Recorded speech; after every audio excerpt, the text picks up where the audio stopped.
Hey beauty babes, welcome to my channel. I am Maria, aka agapelovegirl. Thank you so much for joining me today. Well, you may or may not remember in a recent video, I mentioned how I was planning to incorporate essential oils into my channel and would be sharing some ways you can use them for beauty and other things of that nature. So today I'm super excited to bring you my very first video doing just that. I'm going to be sharing a DIY for how you can create your own essential oil bath bombs. And these would make a wonderful little gift for a friend or family member too. The recipe I'm using can actually be found on my doTERRA website along with many other DIY ideas and recipes. If you're interested, I will leave my link in the info box. Simply click over to it, find and click the Do It Yourself tab, and you will find several great recipes to try, including this one. I don't know about you, but I really enjoy bath bombs, so I was very happy to give this one a try as well as document the process so you can see how it's done.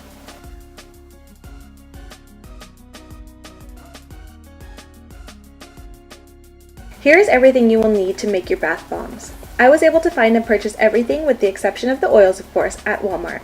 I will give you a breakdown of each ingredient as we go along. And here are a few optional items I used. These items are not necessary, but they do make the bath bombs a little more fun and interesting. You can also add flower petals or dried herbs to yours if you choose. Alright, to start you're going to add in 1 cup of citric acid. Citric acid was the one ingredient I had somewhat of a tough time finding. So, for those of you like me who don't know, citric acid can be found in the canning section of the store or supermarket. Next is 1 cup of baking soda. Then a half cup of cornstarch. And a half cup of fractionated coconut oil. You can also use almond oil or olive oil instead. Now after this, you would typically add in your essential oils. However, I wanted to split my batch so I can use 2 different oils. So I held off on that part and went ahead to mix these ingredients alone. You basically want to mix until soft dough is formed and has the consistency of damp sand.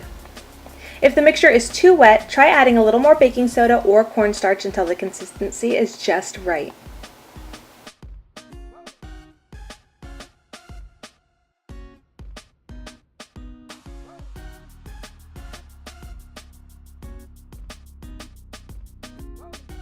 Once that was done, I went ahead and split up my batch into 2 bowls so I could add in my essential oils and other optional ingredients.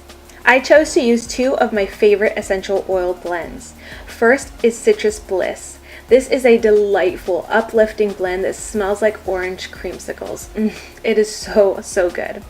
The recipe calls for 8 to 10 drops for the full batch, but I went ahead and still added 8 to this half batch and mixed it in. Then, because I wanted these to look extra pretty and sparkly, I decided to add some glitter. I chose the NBA Cosmetics Twinkle Dust because they're natural and made from minerals rather than plastic.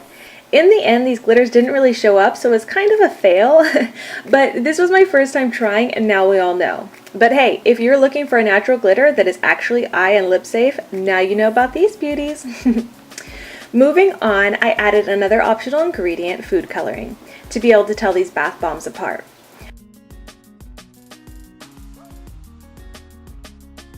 Once everything was mixed together, I moved on to the other half of the batch. For some reason I did this one in a little bit of a different order, but I basically did the same thing, so I'll just speed this part along. I added my pretty natural glitter and some food coloring. I chose blue and red this time to attempt to make a purple, but the colors didn't blend so well. Next time I think I'll mix the colors first, then add them. Anyways, the oil I decided to use for this half is Serenity, which is a soothing and restful blend of essential oils. Lavender being one of the main oils used in it. It smells wonderful and is truly amazing to help you feel calm, relaxed, and restful.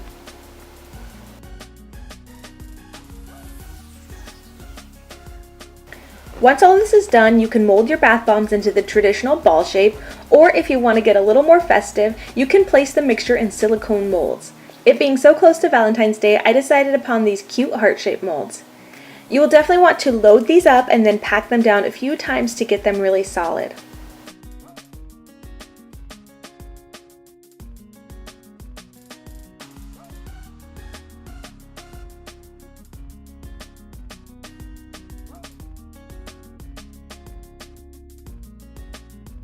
The next step is to simply let set for 24 hours before removing them from the mold.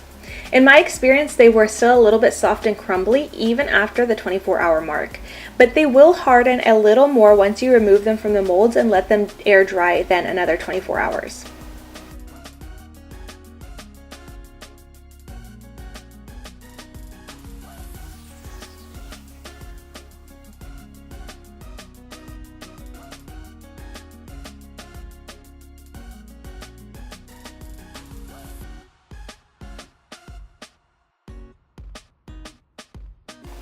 Now here is just a little bonus if you decide to give these as gifts.